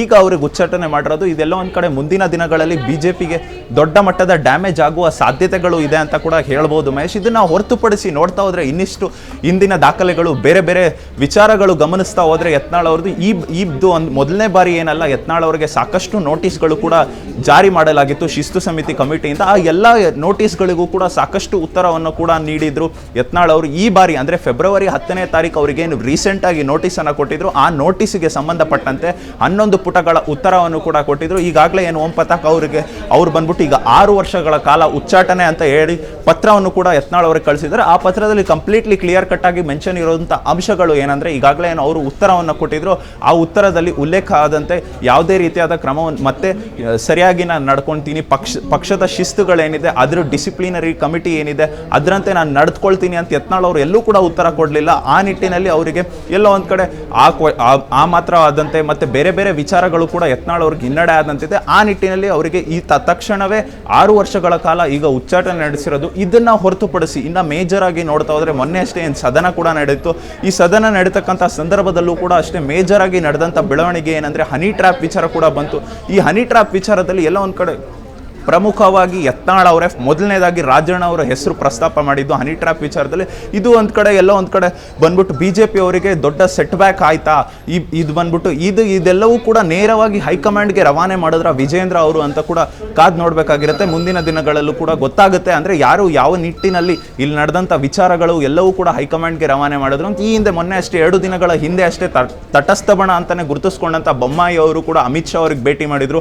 ಅಲ್ಲೂ ಕೂಡ ಹನಿ ಟ್ರ್ಯಾಪ್ ವಿಚಾರವೂ ಕೂಡ ಸಾಕಷ್ಟು ಚರ್ಚೆ ಮಾಡಿದ್ರು ಅಮಿತ್ ಶಾ ಅವ್ರ ಜೊತೆ ಅಂತ ಕೂಡ ಕೇಳಿ ಬರ್ತಿತ್ತು. ಎಲ್ಲ ಒಂದ್ ಕಡೆ ಯತ್ನಾಳ್ ಅವರು ಅವರ ಹೆಸರೇ ನೇರವಾಗಿ ಅಂದ್ರೆ ಕಾಂಗ್ರೆಸ್ನ ಆಂತರಿಕ ವಿಚಾರವನ್ನ ಅಲ್ಲಿ ಸದನದೊಳಗೆ ಪ್ರಸ್ತಾಪ ಮಾಡಿದ್ದು ಇದು ಕೂಡ ಹಿನ್ನಡೆ ಆಯ್ತಾ ಅಂತ ಕಾದ್ ನೋಡ್ಬೇಕಾಗಿದೆ. ಇದನ್ನ ಹೊರತುಪಡಿಸಿ ಸಾಕಷ್ಟು ಹೋರಾಟಗಳಾಗಿರ್ಬೋದು ಬಿಜೆಪಿಯಿಂದ, ಅಂದ್ರೆ ರಾಜ್ಯಾಧ್ಯಕ್ಷರಾಗಿ ಇಲ್ಲಿ ವಿಜೇಂದ್ರ ಅವರು ಇರ್ತಾರೆ, ಅವರು ಸಾಕಷ್ಟು ಹೋರಾಟಗಳನ್ನ ಕರೆದಿರ್ತಾರೆ ಯತ್ನಾಳ್ ಅವರಿಗೆ. ಅವ್ರು ಯಾವುದಕ್ಕೂ ಕೂಡ ಭಾಗಿಯಾಗಿರಲ್ಲ, ಮತ್ತೆ ಪಾರ್ಟಿ ಆಫೀಸ್ಗೂ ಕೂಡ ಭೇಟಿ ನೀಡೋದಿಲ್ಲ, ಅವರದ್ದೇ ಆದ ಪ್ರತ್ಯೇಕವಾಗಿ ಬೇರೆ ರೀತಿಯಲ್ಲಿ ನಡೆದುಕೊಂಡು ಹೋಗಿರ್ತಾರೆ. ಇವೆಲ್ಲವೂ ಕೂಡ ಎಲ್ಲೋ ಒಂದ್ ಕಡೆ ಯತ್ನಾಳ್ ಉಚ್ಚಾಟನೆಗೆ ಕಾರಣವಾಯ್ತಾ ಅಂತ ಕೂಡ ಕಂಡು ಬರ್ತಾ ಇದೆ. ಇದನ್ನ ಹೊರತುಪಡಿಸಿ ಎಲ್ಲ ಒಂದ್ ಕಡೆ ನೋಡ್ತಾ ಹೋದ್ರೆ ಮುಂದಿನ ದಿನಗಳಲ್ಲಿ ಇದರಿಂದ ಬಿಜೆಪಿಗೂ ಕೂಡ ದೊಡ್ಡ ಡ್ಯಾಮೇಜ್ ಆಗುವ ಸಾಧ್ಯತೆಗಳು ಇದೆ ಅಂತಾನೆ ಹೇಳ್ಬೋದು ಮಹೇಶ್. ಇದನ್ನ ಹೊರತುಪಡಿಸಿ ಇನ್ನು ಯತ್ನಾಳ್ ಅವರು ವಿಚಾರಗಳು ನೋಡ್ತಾ ಹೋದ್ರೆ ಅವರು ಇಲ್ಲಿ ಹಿಂದೂ ಫೈರ್ ಬ್ರ್ಯಾಂಡ್ ಅಂತಾನೆ ಗುರುತಿಸ್ಕೊಂಡಿರ್ತಾರೆ, ಮತ್ತೆ ಬೇರೆ ಬೇರೆ ರೀತಿಯಾಗಿ ಅವರದ್ದೇ ಆದ ವರ್ಚಸ್ ಕೂಡ ಹೊಂದಿರತಕ್ಕಂಥವ್ರು.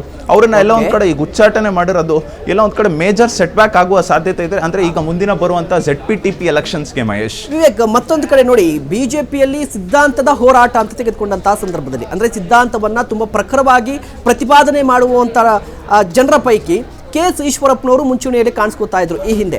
ಬಟ್ ಲೋಕಸಭಾ ಚುನಾವಣೆಯ ಸಂದರ್ಭದಲ್ಲಿ ಅವರಿಗೆ ಟಿಕೆಟ್ ಮಿಸ್ ಆಗುತ್ತೆ, ಶಿವಮೊಗ್ಗದಿಂದ ಅವರು ಸ್ಪರ್ಧೆ ಮಾಡ್ತಾರೆ, ಸೋಲ್ತಾರೆ. ಬಟ್ ಆದ್ರೂ ಕೂಡ ಅದೊಂದು ನೆರೆಟಿವಿಟಿ ಸೆಟ್ ಆಗಿದೆ.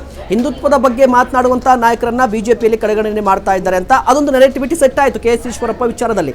ಅದಾದ ಬಳಿಕ ಪ್ರತಾಪ್ ಸಿಂಹ ಅವರ ವಿಚಾರಕ್ಕೆ ಬಂದಂತಹ ಸಂದರ್ಭದಲ್ಲೂ ಕೂಡ ಪ್ರತಾಪ್ ಸಿಂಹ ಅವರು ಹಿಂದುತ್ವ ಮತ್ತು ಹಿಂದುತ್ವದ ವಿಚಾರವನ್ನ ತುಂಬಾ ಗಟ್ಟಿಯಾಗಿ ಪ್ರತಿಪಾದನೆ ಮಾಡ್ತಾ ಇದ್ರು. ಬಿಜೆಪಿಯ ಸಿದ್ಧಾಂತಕ್ಕೆ ಸಂಬಂಧಪಟ್ಟಂತೆ ತುಂಬಾ ಜೋರು ದನಿಯಲ್ಲಿ ಮಾತನಾಡ್ತಾ ಇದ್ರು. ಬಟ್ ಅವ್ರಿಗೂ ಕೂಡ ಟಿಕೆಟ್ ಮಿಸ್ ಆಯಿತು. ಈಗ ಯತ್ನಾಳ್ ಅವರ ವಿಚಾರಕ್ಕೆ ಬಂದರೂ ಕೂಡ ಎಲ್ಲರೂ ಕೂಡ ಒಪ್ಕೊಂಡಿರುವಂತಹ ಸಂಗತಿ, ಯತ್ನಾಳ್ ಅವರು ಏನು ಮಾತನಾಡಿದ್ರು, ಏನು ಬಿಟ್ಟರು, ಏನು ವಿವಾದ ಆದರೂ ಕೂಡ ಹಿಂದುತ್ವ ಅಂತ ಬಂದ್ರೆ ಅಥವಾ ಬಿಜೆಪಿಯ ಸಿದ್ಧಾಂತ ಅಂತ ಬಂದ್ರೆ ಕಾಂಗ್ರೆಸ್ ವಿರುದ್ಧ ಗಟ್ಟಿಯಾಗಿ ನಿಂತ್ಕೋತಾ ಇದ್ರು ಅಂತ.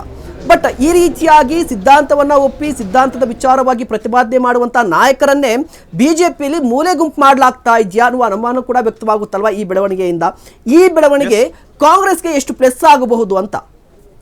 ಎಸ್ ಮಹೇಶ್, ಖಂಡಿತವಾಗ್ಲೂ ನೀವು ಹೇಳಿದಂತೆ ಈಗಾಗಲೇ ಕಾರ್ಯಕರ್ತರ ಮನಸ್ಸಿನಲ್ಲಿ ಆ ರೀತಿಯಾದ ಒಂದು ವಾತಾವರಣ ಈಗಾಗಲೇ ಕೂಡ ಸೃಷ್ಟಿಯಾಗಿರುತ್ತೆ. ಯಾಕಂದ್ರೆ ಈ ಹಿಂದೆ ನೋಡ್ತಾ ಹೋದ್ರೆ ಶಿವಮೊಗ್ಗದಲ್ಲೂ ಕೂಡ ಅಷ್ಟೇ ಈಶ್ವರಪ್ಪನವರು ಕೂಡ ಸಾಕಷ್ಟು ಹೋರಾಟ ಮಾಡಿದ್ರು. ಹಿಂದೆ ಕೂಡ ಅಷ್ಟೇ ಹಿಂದುತ್ವದ ಪ್ರಮುಖವಾದ ನಾಯಕ ಅಂತಾನೆ ಗುರುತಿಸ್ಕೊಂಡವರು ಈಶ್ವರಪ್ಪನವರು. ಅವರಿಗೂ ಕೂಡ ಶಿವಮೊಗ್ಗ ಭಾಗದಲ್ಲಿ ಅವರಿಗೆ ಮೊದಲನೇದಾಗಿ MLA ಅಂದ್ರೆ ಶಾಸಕರಾಗಿ ಅವರ ಟಿಕೆಟ್ ಕೂಡ ಕೈ ತಪ್ಪುತ್ತೆ. ತದನಂತರ MP ಕ್ಯಾಂಡಿಡೇಟ್ ಆಗಿ ಅವರ ಮಗನಿಗೆ ಅಥವಾ ಅವರಿಗೆ ಟಿಕೆಟ್ ನೀಡ್ತಾರೆ ಅಂತ ಸಾಕಷ್ಟು ಎಕ್ಸ್ಪೆಕ್ಟೇಷನ್ ಅಲ್ಲೂ ಕೂಡ ಇರ್ತಾರೆ ಈಶ್ವರಪ್ಪನವರು. ಅಲ್ಲೂ ಅವರಿಗೆ ಟಿಕೆಟ್ ನೀಡೋದಿಲ್ಲ. ಹರಿಹರಕ್ಕೆ ಅವರ ಮಗನಿಗೆ ಕೂಡ ಟಿಕೆಟ್ ಕೇಳಿರ್ತಾರಲ್ಲ, ಅವ್ರ ಮಗನಿಗೂ ಕೂಡ ಟಿಕೆಟ್ ನೀಡೋದಿಲ್ಲ. ಆ ನಿಟ್ಟಿನಲ್ಲಿ ಅವರು ರೆಬಲ್ ನಾಯಕ ಆಗಿ ಶಿವಮೊಗ್ಗದಲ್ಲಿ ಅಂದ್ರೆ ಇಂಡಿಪೆಂಡೆಂಟ್ ಕ್ಯಾಂಡಿಡೇಟ್ ಆಗಿ ಕೂಡ ಕಣಕ್ಕಿಳಿತಾರೆ. ಅಂದ್ರೆ ಬಿಜೆಪಿಗೆ ತೀವ್ರವಾಗಿ ವಿರೋಧ ಮಾಡಿ ಇಂಡಿಪೆಂಡೆಂಟ್ ಕ್ಯಾಂಡಿಡೇಟ್ ಆಗಿ ಹೊರಗಡೆ ಉಳಿಸ್ಕೋತಾರೆ. ಮತ್ತೆ ಅವ್ರಿಗೂ ಕೂಡ ಪಕ್ಷದ ಶಿಸ್ತು ಸಮಿತಿ ಅವ್ರಿಗೆ ಕೂಡ ಸಸ್ಪೆಂಡ್ ಮಾಡುತ್ತೆ. ಅದೇ ನಿಟ್ಟಿನಲ್ಲಿ ಈಗ ಮತ್ತೆ ಇನ್ನೊಂದು ಪ್ರಕರಣ ನೋಡ್ತಾ ಹೋದ್ರೆ ಪ್ರತಾಪ್ ಸಿಂಹ ಅವರು ಕೂಡ ಅಷ್ಟೇ ಸಾಕಷ್ಟು ಹಿಂದುತ್ವದ ನಾಯಕ ಅಂತಾನೆ ಮೇಜರ್ ಆಗಿ ರಾಜ್ಯದಲ್ಲಿ ಗುರುತಿಸ್ಕೊಂಡವರು, 2 ಬಾರಿ ಸತತವಾಗಿ MP ಆದಂತವ್ರು. ಅವ್ರಿಗೂ ಕೂಡ ಎಲ್ಲೋ ಒಂದ್ ಕಡೆ ಬಿಜೆಪಿಯಲ್ಲಿ ಆಂತರಿಕವಾಗಿ ಟಿಕೆಟ್ ಕೈ ತಪ್ಪುತ್ತೆ. ಇದನ್ನ ಹೊರತುಪಡಿಸಿ ಅನಂತ್ ಕುಮಾರ್ ಅವ್ರ ಬಗ್ಗೆ ಕೂಡ ನೋಡ್ತಾ ಹೋದ್ರೆ ಮಂಗಳೂರು ಭಾಗದವರು, ಅವ್ರಿಗೂ ಕೂಡ ಪ್ರೆಸೆಂಟ್ ಸಂಸದರಾದಂಥವ್ರು, ಅವರು ಕೂಡ ಅಷ್ಟೇ ಸಾಕಷ್ಟು ಹಿಂದುತ್ವದ ಹೋರಾಟಗಳನ್ನ ಮಾಡ್ಕೊಂಡು ಬಂದಂಥವ್ರು ಅನಂತ್ ಕುಮಾರ್ ಅವರು. ಅವ್ರಿಗೂ ಕೂಡ ಟಿಕೆಟ್ ಕೈ ತಪ್ಪಿಸ್ತಾರೆ. ಎಲ್ಲ ಒಂದ್ ಕಡೆ ಇದೆಲ್ಲವೂ ಕೂಡ ಕಾರ್ಯಕರ್ತನ ಮನಸ್ಸಿನಲ್ಲಿ ಪ್ರಭಾವ ಬೀರುವ ಸಾಧ್ಯತೆ ಇದೆ ಮುಂದಿನ ದಿನಗಳಲ್ಲಿ ಅಂತಾನೆ ಹೇಳ್ಬೋದು. ಈಗ ಅಟ್ ಪ್ರೆಸೆಂಟ್ ನೋಡ್ತಾ ಹೋದ್ರೆ ರಾಜ್ಯದಲ್ಲಿ ಬಿಜೆಪಿಯಲ್ಲಿ ಪ್ರಮುಖವಾಗಿ ಯತ್ನಾಳ್ ಅವರು ಮಾತ್ರ ಹಿಂದುತ್ವದ ಫೈರ್ ಬ್ರ್ಯಾಂಡ್, ಅಂದ್ರೆ ಹಿಂದುತ್ವದ ಬಗ್ಗೆ ನೇರವಾಗಿ ಕಾಂಗ್ರೆಸ್ ಅವ್ರಿಗೆ ಪ್ರಶ್ನೆ ಮಾಡಿದಂಥವ್ರು, ಪ್ರಶ್ನೆ ಮಾಡ್ತಿದ್ದಂಥವ್ರು. ಅವ್ರನ್ನ ಎಲ್ಲ ಒಂದ್ ಕಡೆ ಈಗ ಮತ್ತೆ ಶಿಸ್ತು ಕಮಿಟಿ 6 ವರ್ಷಗಳ ಕಾಲ ಸಸ್ಪೆಂಡ್ ಮಾಡಿರೋದು ಇದು ಕೂಡ ಮೇಜರ್ ಸೆಟ್ ಬ್ಯಾಕ್ ಆಗುವ ಸಾಧ್ಯತೆಗಳಿದೆ. ಕಾರ್ಯಕರ್ತರ ಮನಸ್ಸಿನಲ್ಲಿ ಕೂಡ ಇದು ಉಳಿಯುವ ಸಾಧ್ಯತೆಗಳಿದೆ. ಮುಂದಿನ ದಿನಗಳಲ್ಲಿ ಇದು ಕಾಂಗ್ರೆಸ್ನವರಿಗೂ ಕೂಡ ದೊಡ್ಡ ಅಸ್ತ್ರವಾಗುವ ಸಾಧ್ಯತೆ ಇದೆ. ಯಾಕಂದ್ರೆ ಅವರು ಕೂಡ ಮಾತನಾಡುವಂತ ಸಾಧ್ಯತೆಗಳಿದೆ ಮುಂದಿನ ದಿನಗಳಲ್ಲಿ. ಅಂದ್ರೆ ನಿಮ್ಮ ಪಕ್ಷದಲ್ಲಿ ಅಂದ್ರೆ ಬಿಜೆಪಿ ಬರೀ ಹಿಂದುತ್ವ ತೋರ್ಬಳಿಕೆ ಅಂತ ಈ ರೀತಿಯಾಗಿ ಪ್ರಶ್ನೆ ಮಾಡುವ ಸಾಧ್ಯತೆ ಇದೆ. ಯಾಕಂದ್ರೆ ಈಗಾಗಲೇ ಏನು 3 ಜನ ನಾನು ಹೇಳಿದಂತೆ ಅನಂತ್ ಕುಮಾರ್ ಅವರಾಗಿರ್ಬೋದು, KS ಈಶ್ವರಪ್ಪನವರಾಗಿರ್ಬೋದು, ಮತ್ತೆ ಪ್ರತಾಪ್ ಸಿಂಹ ಅವರಾಗಿರ್ಬೋದು, ಈ 3 ಜನಕ್ಕೂ ಕೂಡ ಎಲ್ಲ ಒಂದ್ ಕಡೆ ಟಿಕೆಟ್ ಕೈ ತಪ್ಪಿದ್ದು. ಮತ್ತೆ ಈಗ ಯತ್ನಾಳ್ ಅವ್ರಿಗೆ ಉಚ್ಚಾಟನೆ ಮಾಡಿರೋದು ಇದು ಕಾಂಗ್ರೆಸ್ನವರಿಗೆ ದೊಡ್ಡ ಅಸ್ತ್ರ ಆಗುತ್ತೆ. ಮುಂದಿನ ದಿನಗಳಲ್ಲಿ ಈ ವಿಚಾರವನ್ನು ಇಟ್ಕೊಂಡು ಮುಂದಿನ ಚುನಾವಣೆ ಕೂಡ ಅವರು ಫೇಸ್ ಮಾಡೋದಕ್ಕೆ ಎಲ್ಲೊಂದು ಕಡೆ ಕಾಂಗ್ರೆಸ್ ಅವರಿಗೆ ಬಿಜೆಪಿಯವರೇ ಈ ಅಸ್ತ್ರ ಮಾಡಿಕೊಟ್ರ ಅನ್ನೋ ಒಂದು ಪ್ರಶ್ನೆ ಕೂಡ ಮೂಡ್ತಿದೆ. ಮಹೇಶ್, ಧನ್ಯವಾದ ವಿವೇಕ್ ತಮ್ಮೆಲ್ಲ ಮಾಹಿತಿಗಾಗಿ. ಎಸ್, ಈಗ ಬಿಜೆಪಿಯಲ್ಲಿ ನಡೆದಿರುವಂತಹ ಅತಿ ದೊಡ್ಡ ಬೆಳವಣಿಗೆ ಯತ್ನಾಳ್ ಅವರ ಉಚ್ಚಾಟನೆ. ವಕ್ಫ್ ವಿರುದ್ಧದ ಹೋರಾಟದಲ್ಲಿ ಯತ್ನಾಳ್ ಅವರನ್ನ ಇದೇ ಬಿಜೆಪಿಯ ಹೈಕಮಾಂಡ್ ನಾಯಕರು ಹೊಗಳಿದ್ರು, ಹಾಡಿ ಹೊಗಳಿ ಅಟ್ಟಕ್ಕೇರಿಸಿದ್ರು. ವಕ್ಫ್ ವಿರುದ್ಧದ ಹೋರಾಟ ಕರ್ನಾಟಕದಲ್ಲಿ ಇಷ್ಟೊಂದು ಗಂಭೀರ ಸ್ವರೂಪವಾಗಿ ಅಥವಾ ತುಂಬಾ ಪರಿಣಾಮಕಾರಿ ಹೋರಾಟ ಮಾಡಿದ್ಯಾರು ವಕ್ಫ್ ವಿರುದ್ಧ ಅಂತ ಹೇಳಿದ್ರೆ ಬಸನಗೌಡ ಪಾಟೀಲ್ ಯತ್ನಾಳ್ ಅವರು. ಬಿಜೆಪಿ ಕೂಡ ಅದನ್ನೇ ನಿರೀಕ್ಷೆ ಮಾಡಿತ್ತು. ಬಟ್ ಈಗ ವಕ್ಫ್ ವಿರುದ್ಧ ಹೋರಾಟ ಮಾಡಿದಂಥ ಯತ್ನಾಳ್ ಅವರನ್ನ ಆಗ ಹೊಗಳಿದ್ದಂಥ ಬಿಜೆಪಿ ಈಗ ಉಚ್ಚಾಟನೆ ಮಾಡಿದೆ. ಇದು ಕಾರ್ಯಕರ್ತರ ಮೇಲೆ ಯಾವ ರೀತಿಯಾಗಿ ಪರಿಣಾಮ ಬೀರುತ್ತೆ ಅನ್ನೋದು ಕುತೂಹಲ ಇದೆ. ಯಾಕೆ ಅಂದರೆ ಕಾರ್ಯಕರ್ತರು, ಬಿಜೆಪಿಯ ಕಾರ್ಯಕರ್ತರು ಎರಡು ರೀತಿಯಾಗಿ ಕಾರ್ಯಕರ್ತರಿದ್ದಾರೆ. ಒಂದು ಸಂಘ ಪರಿವಾರದ ಹಿನ್ನೆಲೆಯಲ್ಲಿ ಇರುವಂತಹ ಕಾರ್ಯಕರ್ತರು, ಅರ್ಥಾತ್ ಹಿಂದುತ್ವ ಮತ್ತು ಹಿಂದುತ್ವ ಸಿದ್ಧಾಂತವನ್ನು ಒಪ್ಪಿಕೊಂಡು ಪಕ್ಷಕ್ಕೆ ಸಪೋರ್ಟ್ ಮಾಡುವಂಥದ್ದು. ಮತ್ತೊಂದು ಕಡೆ ನರೇಂದ್ರ ಮೋದಿ ಅವರ ಕಾರಣಕ್ಕೆ ಅಥವಾ ಯಡಿಯೂರಪ್ಪನವರ ಕಾರಣಕ್ಕೆ ಬಿಜೆಪಿಯನ್ನು ಬೆಂಬಲಿಸ್ತಾ ಬಂದಿರುವಂತಹ ನಾಯಕರು. ಯಡಿಯೂರಪ್ಪನವರ ಕಾರಣಕ್ಕಾಗಿ ಬೆಂಬಲಿಸುವಂಥ ನಾಯಕರ ಪೈಕಿ, ಕಾರ್ಯಕರ್ತರ ಪೈಕಿ ಅದು ಜಾತಿಯ ಅಸ್ತ್ರವಾಗುತ್ತೆ. ನರೇಂದ್ರ ಮೋದಿ ಅವರು ಅವರದೇ ಆದಂಥ ವರ್ಚಸ್ಸನ್ನು ಹೊಂದಿರುವಂಥದ್ದು. ಈಗ ಹಿಂದುತ್ವ ಅಂತ ಬಂದರೆ ಅವರು ಯಾವ ರೀತಿಯಾಗಿ ತೆಗೆದುಕೊಳ್ತಾರೆ? ಮತ್ತೊಂದು ಕಡೆ ವಿಜಯೇಂದ್ರ ಈಗ ದೆಹಲಿಯಲ್ಲಿದ್ದಾರೆ. ರಾಜ್ಯಾಧ್ಯಕ್ಷ ಸ್ಥಾನದಿಂದ ಬಿವೈಬಿ ಕೆಳಗಿಳಿಸಲಿಕ್ಕೆ ಯತ್ನವನ್ನ ಮಾಡಿದ್ರು, ಒಂದಿಷ್ಟು ಪ್ರಯತ್ನವೂ ಕೂಡ ನಡೆದಿತ್ತು. ರಾಜ್ಯಾಧ್ಯಕ್ಷ ಸ್ಥಾನಕ್ಕೆ ಚುನಾವಣೆ ನಡೆಯಲೇಬೇಕು ಅಂತ ಕೂಡ ಆಗ್ರಹಿಸಿದ್ರು. ದೆಹಲಿಯಲ್ಲಿ ಇರುವಾಗಲೇ ಯತ್ನಾಳ್ಗೆ ಶಾಕ್ ಅನ್ನು ಕೊಟ್ಟಿದೆ ಹೈಕಮಾಂಡ್. ವಿಜೇಂದ್ರ ಕೂಡ ದೆಹಲಿಯಲ್ಲೇ ಇದ್ದಾರೆ. ಈ ಬೆಳವಣಿಗೆಯಿಂದ ವಿಜೇಂದ್ರ ಮೋರ್ ಪವರ್ಫುಲ್ ಆಗಿದ್ದಾರೆ, ಕಂಪ್ಲೀಟ್ ಆಗಿ ಸ್ಟ್ರಾಂಗ್ ಆಗಿರುವಂತದ್ದು. ನೋಡಿ, ಬಿಜೆಪಿ ನಾನೀಗಾಗಲೇ ಹೇಳ್ತಾ ಇರುವಂಥದ್ದು, ಬಿಜೆಪಿಯಲ್ಲಿ ಎರಡು ರೀತಿಯ, ಮೂರು ರೀತಿಯ ಕಾರ್ಯಕರ್ತರನ್ನು ನೋಡಬಹುದಾಗಿದೆ. ಒಂದು ಸಿದ್ಧಾಂತದ ಕಾರ್ಯಕರ್ತರು ಅಂತ ಹೇಳಿದ್ರೆ ಹಿಂದುತ್ವ ವಿಚಾರಕ್ಕೆ ಸಂಬಂಧಪಟ್ಟಂತೆ, ಜೊತೆಗೆ ಬಿಜೆಪಿಯ ಸಿದ್ಧಾಂತವನ್ನು ಒಪ್ಪಿರುವಂತಹ ಕಾರ್ಯಕರ್ತರು, ಅವರು ಹಿಂದುತ್ವದ ಪರವಾಗಿ ಇರ್ತಾರೆ. ಈ ಹಿಂದೆ ಕೆ.ಎಸ್. ಈಶ್ವರಪ್ಪ ಆಗಿರ್ಬೋದು, ಅನಂತಕುಮಾರ್ ಹೆಗಡೆ ಆಗಿರ್ಬೋದು, ಅದೇ ರೀತಿಯಾಗಿ ಪ್ರತಾಪ್ ಸಿಂಹ ಆಗಿರ್ಬೋದು, ಈಗ ಬಸನಗೌಡ ಪಾಟೀಲ್ ಯತ್ನಾಳ್ ಪರವಾಗಿದ್ದವರು. ಇವರು ಯಾವ ರೀತಿಯಾಗಿ ಯೋಚನೆ ಮಾಡ್ತಾರೆ? ಪದೇ ಪದೇ ಹಿಂದುತ್ವದ ಪರವಾಗಿರುವಂಥ ನಾಯಕರಿಗೆ ಸೆಟ್ ಬ್ಯಾಕ್ ಆಗ್ತಾ ಇದೆ, ಉಚ್ಚಾಟನೆಯ ಶಿಕ್ಷೆ ಕೊಡ್ತಾ ಇದ್ದಾರೆ ಅಥವಾ ಟಿಕೆಟ್ ಅನ್ನು ತಪ್ಪಿಸ್ತಾ ಇರುವಂಥದ್ದು. ಇವರು ಯಾವ ರೀತಿಯಾಗಿ ಈ ಬೆಳವಣಿಗೆಯನ್ನು ನೋಡ್ತಾರೆ? ಒಂದು, ಇದರ ಜೊತೆಗೆ ಪಂಚಮಸಾಲಿ ಲಿಂಗಾಯತರಿಗೆ 2A ಮೀಸಲಾತಿ ಕೊಡಬೇಕು ಅಂತ ಹೇಳಿ ಬಸನಗೌಡ ಪಾಟೀಲ್ ಯತ್ನಾಳ್ ಅವರು ಪಾದಯಾತ್ರೆಯನ್ನು ಮಾಡಿದರು. ಸೊ ಪಂಚಮಸಾಲಿ ಲಿಂಗಾಯತ ಸಮುದಾಯ ಯಾವ ರೀತಿಯಾಗಿ ಈ ಬೆಳವಣಿಗೆಯನ್ನು ನೋಡುತ್ತೆ? ಯಾಕೆ ಜಾತಿಯನ್ನು ಹೊರತುಪಡಿಸಿ ಕರ್ನಾಟಕ ರಾಜಕಾರಣವನ್ನು ನಾವು ನೋಡಲಿಕ್ಕೆ ಸಾಧ್ಯನೇ ಇಲ್ಲ. ಈಗ ವೀರಶೈವ ಲಿಂಗಾಯತ, ಒಟ್ಟಾರೆ ಲಿಂಗಾಯತ್ಸ್ ಅಂತ ಬಂದಂತಹ ಸಂದರ್ಭದಲ್ಲಿ ಪಂಚಮಸಾಲಿ ಬಲ್ಕ್ ಆಗಿರುವಂಥದ್ದು. ಪಂಚಮಸಾಲಿಗಳು ಈವರೆಗೂ ಬಿಜೆಪಿಯನ್ನು ತುಂಬ ದೊಡ್ಡ ಮಟ್ಟದಲ್ಲಿ ಸಪೋರ್ಟ್ ಮಾಡ್ತಾ ಇದ್ರು. ಬಟ್ ಕಳೆದ ಚುನಾವಣೆಯಲ್ಲಿ ಅದು ಕಾಣಲಿಲ್ಲ. ವಿಧಾನಸಭಾ ಚುನಾವಣೆಯಲ್ಲಿ 66ಕ್ಕೆ ಸೀಮಿತ ಆಯಿತು. ಇನ್ನು ಲೋಕಸಭಾ ಚುನಾವಣೆಯಲ್ಲೂ ಕೂಡ ಹೌದು, ಬಿಜೆಪಿ ಹೆಚ್ಚಿನ ಸ್ಥಾನ ಗೆದ್ದಿರಬಹುದು, ಆದರೆ ಅದು ಹಳೆ ಮೈಸೂರು ಭಾಗದಲ್ಲಿ ಬಿಜೆಪಿ ಮತ್ತು JDS ಮೈತ್ರಿ ಮಾಡಿಕೊಂಡ ಕಾರಣಕ್ಕಾಗಿ 14 ಲೋಕಸಭಾ ಕ್ಷೇತ್ರಗಳ ಪೈಕಿ 12ರಲ್ಲಿ ಗೆಲುವನ್ನು ಸಾಧಿಸಿತು. ಬಟ್ ಕಲ್ಯಾಣ ಕರ್ನಾಟಕ, ನಾರ್ತ್ ಕರ್ನಾಟಕ ಭಾಗದಲ್ಲಿ ಕಂಪ್ಲೀಟ್ ಆಗಿ ಬಿಜೆಪಿ ವಾಶೌಟ್ ಆಗಿರುವಂಥದ್ದು. ಮುಖ್ಯವಾಗಿ ಲಿಂಗಾಯತ ಸಮುದಾಯ ಅತಿ ಹೆಚ್ಚಿನ ಪ್ರಮಾಣದಲ್ಲಿ ಇರುವಂತಹ ದಾವಣಗೆರೆಯಲ್ಲಿ ಸೋಲಾಗುತ್ತೆ, ಬಾಗಲಕೋಟೆಯಲ್ಲಿ ಸೋಲಾಗುತ್ತೆ. ಹೀಗೆ ಎಲ್ಲೆಲ್ಲಿ ಲಿಂಗಾಯತ ಸಮುದಾಯ ಹೆಚ್ಚಿನ ಪ್ರಮಾಣದಲ್ಲಿ ಇದ್ರೂ ಕೂಡ ಬಿಜೆಪಿ ಸೋಲಾಗುತ್ತೆ. ಅದಕ್ಕೆ ಯತ್ನಾಳ್ ಅವರು ಒಂದು ಆರೋಪವನ್ನು ಮಾಡ್ತಾ ಇದ್ರು, ಲಿಂಗಾಯತ ಸಮುದಾಯದ ನಾಯಕತ್ವ ಈಗ ನನ್ನ ಬಳಿ ಇದೆ. ವಿಜೇಂದ್ರ ಅವರು ಲಿಂಗಾಯತ ಸಮುದಾಯದ ನಾಯಕತ್ವವನ್ನು ವಹಿಸಿಕೊಂಡಿಲ್ಲ, ಲಿಂಗಾಯತ ಸಮುದಾಯ ವಿಜೇಂದ್ರ ಹಿಂದೆ ಇಲ್ಲ. ಇದಕ್ಕೆ ಬೆಸ್ಟ್ ಎಕ್ಸಾಂಪಲ್ ಲೋಕಸಭಾ ಚುನಾವಣೆ ಅಂತ ಹೇಳ್ತಾ ಇದ್ರು. ಈಗ ನಿಜವಾಗ್ಲೂ ಏನಾದರೂ ಯತ್ನಾಳ್ ಅವರ ಈ ಮಾತನ್ನ ನಾವು ಇಟ್ಕೊಂಡು ಅಂದಾಜು ಮಾಡುವುದಾದ್ರೆ, ಈಗಾಗಲೇ ಕಾಂಗ್ರೆಸ್ಗೆ ಕಳೆದ ಚುನಾವಣೆಯಲ್ಲಿ ಯಡಿಯೂರಪ್ಪನವರು ಮೂಲೆಗುಂಪು ಆದ ನಂತರ ಕಾಂಗ್ರೆಸ್ಗೆ 2023ರಲ್ಲಿ ಲಿಂಗಾಯತ ಸಮುದಾಯದ ವೋಟ್ಗಳು ಬಂತು. ಅದಕ್ಕೆ ಕಾರಣ ಆಗಿರಬಹುದು ಜಗದೀಶ್ ಶೆಟ್ಟರ್ ಆಗಿರಬಹುದು, ಅದೇ ರೀತಿಯಾಗಿ ಲಕ್ಷ್ಮಣ್ ಸವದಿ ಕೂಡ ಆಗಿರಬಹುದು.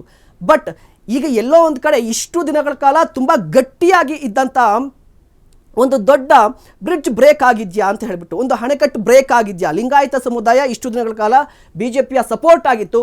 ಬಟ್ ಈಗಾಗಲೇ ಡಿ ಕೆ ಶಿವಕುಮಾರ್ ಅವರು ಒಂದು ಮಾತು ಹೇಳಿದರು, ಬ್ರಿಡ್ಜ್ನ ಬಿರುಕು ಬಿಟ್ಟಿದೆ ಅಂತ ಹೇಳ್ಬಿಟ್ಟು, ಲಿಂಗಾಯತ ಸಮುದಾಯದ ಡ್ಯಾಮ್ ಹೊಡೆದಿದೆ ಅಂತ ಹೇಳ್ಬಿಟ್ಟು. ಆ ಸಮುದಾಯದ ಡ್ಯಾಮ್ ಹೊಡೆದಿದ್ರೆ ಅದು ನೇರವಾಗಿ ಬಿಜೆಪಿಗೆ ವಿರುದ್ಧವಾಗಿ ಹೋಗುತ್ತೆ ಅಂತ ಹೇಳಿದ್ರೆ ಕಾಂಗ್ರೆಸ್ಗೆ ಹೋಗುತ್ತೆ. ಬಟ್ ಕಾಂಗ್ರೆಸ್ಗೆ ಏನಾದರೂ ಲಿಂಗಾಯತ ಸಮುದಾಯ ಸಪೋರ್ಟ್ ಮಾಡಿದ್ರೆ ರಾಜ್ಯ ರಾಜಕಾರಣದ ಚಿತ್ರಣ ಕೂಡ ಬದಲಾಗುವ ಸಾಧ್ಯತೆ ಇರುವಂಥದ್ದು. ಯಾಕೆ ಅಂತ ಹೇಳಿದ್ರೆ ಈಗಾಗಲೇ ರಾಜ್ಯದಲ್ಲಿ ಮೇಲ್ವರ್ಗ ಅಹಿಂದ ವರ್ಗ ಅನ್ನುವ ತಿಕ್ಕಾಟ ಕೂಡ ಆರಂಭವಾಗಿರುವಂಥದ್ದು. ಜಾತಿ ಗಣತಿ ವಿಚಾರಕ್ಕೆ ಸಂಬಂಧಪಟ್ಟಂತೆ ಇದನ್ನು ಯಾವ ರೀತಿಯಾಗಿ ನೋಡ್ತಾರೆ? ಒಟ್ಟಾರೆಯಾಗಿ ಈ ಒಂದು ಬೆಳವಣಿಗೆ, ಯತ್ನಾಳ್ ಅವರಿಗೆ ಈಗಾಗಲೇ ನೋಟಿಸನ್ನು ಕೊಟ್ಟಿರುವಂತಹ ಬಿಜೆಪಿ, ಈ ಒಂದು ಬೆಳವಣಿಗೆ ಹಲವಾರು ಪ್ರಶ್ನೆಗಳಿಗೆ ಕಾರಣವಾಗುತ್ತೆ. ಮುಖ್ಯವಾಗಿ ಬಿಜೆಪಿಯಲ್ಲಿ, ಅದರಲ್ಲೂ ಕೂಡ ಆಂತರಿಕ ಬಿಜೆಪಿಯಲ್ಲಿ ಒಳಗಡೆ ಏನಾಗುತ್ತೆ? ಯತ್ನಾಳ್ ಅವರನ್ನ ಸಪೋರ್ಟ್ ಮಾಡ್ತಾ ಇದ್ದಂಥ ನಾಯಕರು, ಮುಖ್ಯವಾಗಿ ತಟಸ್ಥ ಬಣದ ನಾಯಕರು ಕೂಡ ಇದ್ದರು. ಯತ್ನಾಳ್ ಅವರನ್ನ ಈಗ ಉಚ್ಚಾಟನೆ ಮಾಡಿದ್ರು, ಅದು ಬೇರೆ ಪ್ರಶ್ನೆ. ಬಟ್ ವಿಜೇಂದ್ರ ವಿರುದ್ಧ ಬರೀ ಯತ್ನಾಳ್ ಅವರು ಮಾತ್ರ ಮಾತನಾಡಿದ್ರ ಅಂತ ಹೇಳಿದರೆ ಇಲ್ಲ. ಆರ್ ಅಶೋಕ್ ಅವರ ನಡುವೆ ಮುಸುಕಿನ ಗುದ್ದಾಟ ಇತ್ತು, ಅಶ್ವಥ್ ನಾರಾಯಣ್ ಇತ್ತು, ಅದೇ ರೀತಿಯಾಗಿ ಬೊಮ್ಮಾಯಿ, ಸುಧಾಕರ್, ಡಾಕ್ಟರ್ ಕೆ ಸುಧಾಕರ್ ಅವರು, ಈ ಎಲ್ಲ ನಾಯಕರು ಕೂಡ ವಿಜೇಂದ್ರ ವಿರುದ್ಧವಾಗಿ ಇದ್ರಲ್ವಾ. ಹಾಗಾದರೆ ಅವರ ಪರಿಸ್ಥಿತಿ ಏನು, ಅವರು ಏನು ಮಾಡ್ತಾರೆ, ಈ ಕುತೂಹಲ ಕೂಡ ಇರುವಂಥದ್ದು. ಇದಲ್ಲದೆ ಕಾಂಗ್ರೆಸ್ ಯಾವ ರೀತಿಯಾಗಿ ನೋಡುತ್ತೆ? ಬಿಜೆಪಿಯಿಂದ ಶಾಸಕ ಬಸನಗೌಡ ಪಾಟೀಲ್ ಯತ್ನಾಳ್ ಉಚ್ಚಾಟನೆ ಆಗಿದ್ದಾರೆ. ಅನಿವಾರ್ಯವಾಗಿ ತೆಗೆದುಕೊಂಡ ಕ್ರಮ ಅಂತ ಹೇಳಿ ಯಡಿಯೂರಪ್ಪನವರ ಪುತ್ರ ವಿಜೇಂದ್ರ ಹೇಳ್ತಾ ಇದ್ದಾರೆ. ಎಕ್ಸ್ ನಲ್ಲಿ ಪೋಸ್ಟ್ ಮಾಡಿದ್ದಾರೆ ಉಚ್ಚಾಟನೆಯ ಬಗ್ಗೆ. ಫಸ್ಟ್ ರಿಯಾಕ್ಷನ್, ಬಿಜೆಪಿ ಲಕ್ಷಾಂತರ ಕಾರ್ಯಕರ್ತರನ್ನ ಹೊಂದಿದೆ. ಕಾರ್ಯಕರ್ತರ ಬೆವರ ಪರಿಶ್ರಮದಿಂದ ಬಿಜೆಪಿ ಬೆಳೆದಿದೆ. ಪಕ್ಷದಲ್ಲಿ ಶಿಸ್ತು ತ್ಯಾಗಕ್ಕೆ ಮೊದಲ ಆದ್ಯತೆ. ವಿಜಯೇಂದ್ರ ಅವರ ಫಸ್ಟ್ ರಿಯಾಕ್ಷನ್ ಈಗ ಟ್ವಿಟರ್ನಲ್ಲಿ. ಯತ್ನಾಳ್ ಅವರು ಉಚ್ಚಾಟನೆಯಾದ್ರು ಆಲ್ಮೋಸ್ಟ್ 40 ನಿಮಿಷಗಳಾಗಿರುವಂಥದ್ದು ಉಚ್ಚಾಟನೆಯ ಕ್ರಮ ಆಗಿ. ಇದಾದ ಬಳಿಕ ಯತ್ನಾಳ್ ಅವರ ವಿರುದ್ಧ ಇಷ್ಟು ದಿನಗಳ ಕಾಲ ಮಾತನಾಡ್ತಾ ಇದ್ದಂಥ ವಿಜೇಂದ್ರ ಸುದೀರ್ಘವಾಗಿ ಪತ್ರವನ್ನ ಬರೆದಿದ್ದಾರೆ. ವಿಜೇಂದ್ರ ಅವರು ರಿಯಾಕ್ಟ್ ಮಾಡಿದ್ದಾರೆ. ಬಸನಗೌಡ ಪಾಟೀಲ್ ಯತ್ನಾಳ್ ಅವರ ಉಚ್ಚಾಟನೆಗೆ ಸಂಬಂಧಪಟ್ಟಂತೆ ಭಾರತೀಯ ಜನತಾ ಪಾರ್ಟಿ ಲಕ್ಷಾಂತರ ಕಾರ್ಯಕರ್ತರನ್ನ ಹೊಂದುವ ಮೂಲಕ ವಿಶ್ವದಲ್ಲಿ ಅಗ್ರಮಾನ್ಯತೆಯನ್ನು ಪಡೆದಿರುವ ರಾಜಕೀಯ ಪಕ್ಷವಾಗಿದೆ. ಸಂಘ ಸಂಸ್ಕಾರ ಪಡೆದಿರುವ, ಸಮರ್ಪಣಾ ಮನೋಭಾವವನ್ನು ಹೊಂದಿರುವ ಕಾರ್ಯಕರ್ತರ ಬೆವರ ಪರಿಶ್ರಮದಿಂದ ಬಿಜೆಪಿ ಬೆಳೆದಿದೆ. ಈ ರೀತಿಯಾಗಿ ಸುದೀರ್ಘವಾಗಿ ಪತ್ರವನ್ನು ಬರೆದಿದ್ದಾರೆ. ಜೊತೆಗೆ ತ್ಯಾಗಕ್ಕೆ ಮೊದಲ ಆದ್ಯತೆ ಅನ್ನೋದನ್ನು ಕೂಡ ಕೋಟ್ ಮಾಡಿದ್ದಾರೆ. ಪಕ್ಷದಲ್ಲಿ ಶಿಸ್ತು, ತ್ಯಾಗಕ್ಕೆ ಮೊದಲ ಆದ್ಯತೆ. ನೀವು ಗಮನಿಸ್ತಾ ಇರಬಹುದು, ಇದು ವಿಜೇಂದ್ರ ಅವರ ಮೊದಲ ರಿಯಾಕ್ಷನ್ ಯತ್ನಾಳ್ ಅವರ ಉಚ್ಚಾಟನೆಗೆ ಸಂಬಂಧಪಟ್ಟಂತೆ. ಪಕ್ಷದ ಹಿರಿಯರು ಹಾಗೂ ವರಿಷ್ಠರು ಈ ವಿಷಯದಲ್ಲಿ ಎಂದಿಗೂ ರಾಜಿ ಆಗೋದಿಲ್ಲ, ಮಾಡಿಕೊಳ್ಳುವ ಉದಾಹರಣೆ ಕೂಡ ಇಲ್ಲ, ನಮ್ಮ ಮುಂದಿಲ್ಲ. ಸದ್ಯ ಬಸನಗೌಡ ಪಾಟೀಲ್ ಯತ್ನಾಳ್ ಅವರ ವಿರುದ್ಧ ಶಿಸ್ತು ಕ್ರಮ ವರಿಷ್ಠರು ಸುದೀರ್ಘವಾಗಿ ಅವಧಿಯಿಂದ ಸ್ಥಿತಿಗತಿಯನ್ನು ಅವಲೋಕನ ಮಾಡಿ ತೆಗೆದುಕೊಂಡಿದ್ದಾರೆ, ಅನಿವಾರ್ಯತೆಯಿಂದ ತೆಗೆದುಕೊಂಡಿದ್ದಾರೆ ಅನ್ನೋದನ್ನ ಕ್ಲಿಯರ್ ಆಗಿ ವಿಜೇಂದ್ರ ಕೂಡ ಪೋಸ್ಟ್ ಮಾಡಿದ್ದಾರೆ.